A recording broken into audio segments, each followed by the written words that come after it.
The first time I'm getting introduced to the concept, and then the second time I'm allowing my brain to network and connect areas where I can apply. If you're new to this channel, welcome. Subscribers to this channel are people who are tired of the status quo and they want to live lives of value and massive impact. To achieve this goal, the first thing I have to do is to collate all the books I want to read into one place. So whenever I hear a book recommendation, I listen to a podcast and the book is recommended, I listen to a speaker and he recommends a book, I just add it up to my book list. I have a book list on Notion, which I usually update with whatever recommendations that I get.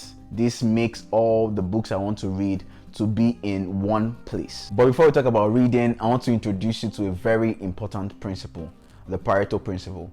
It's also called the principle of the vital few. It's also called the 80-20 principle. And it simply states that 80% of the outcome comes from 20% of the causes. So think about it. You wear 20% of your clothes 80% of the time.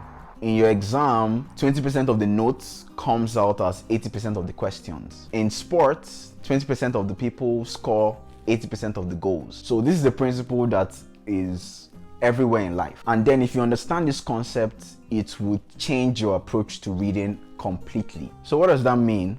80% of the value of a book comes from 20% of the book. So that leads us to the next part of the process, which is listening to book summaries. Now, there are many apps that gather the 20% of the value of the book and summarize it. There are so many, but the one that I use and I recommend is Blinkist. Now, they are not sponsoring this video. I wish they were, but then I'm using Blinkist for about 2 years now, and it has so many book recommendations, so many books in different areas, and it summarizes it into like 15-20 minute summaries, which you can either read or listen to. I prefer to listen to it. So my plan in this 400 books a year journey is to listen to a book summary every single day. Now, I'm not just going to listen to it once, I'm going to listen to it twice. Why twice? The first time I'm getting introduced to the concept, and then the second time I'm allowing my brain to network and connect areas where I can apply the concepts from the book.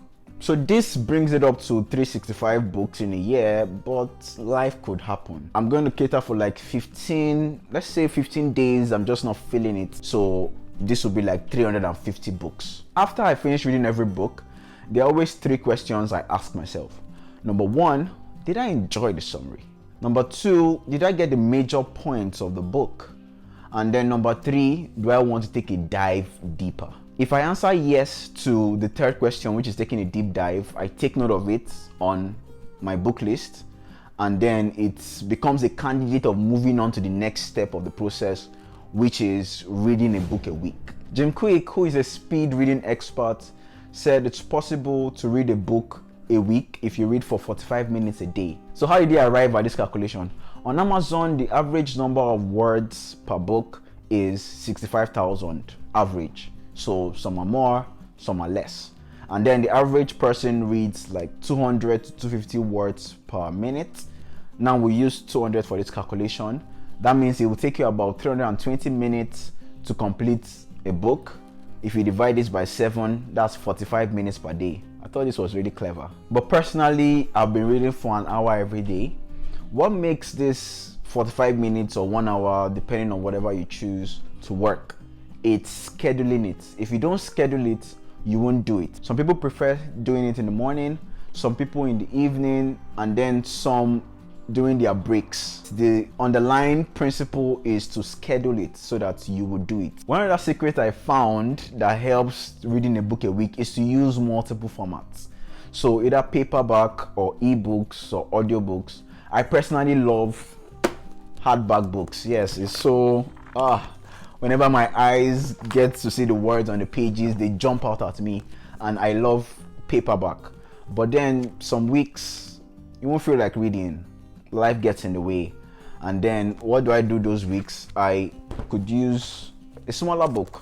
So read a smaller book or listen to audiobook, which also gets the job done. By the way, if all I've shared has really been helpful, I'd like to invite you to give this video a like. It tells the algorithm that more eyes need to see this video. So please hit the like button, and thank you very much. The books I've read so far has really changed my life, and I reviewed one of them that's changed my priorities completely. You might want to check out that video next. Thank you so much for watching. Subscribe if you love the video, and I'll see you in the next one. Bye.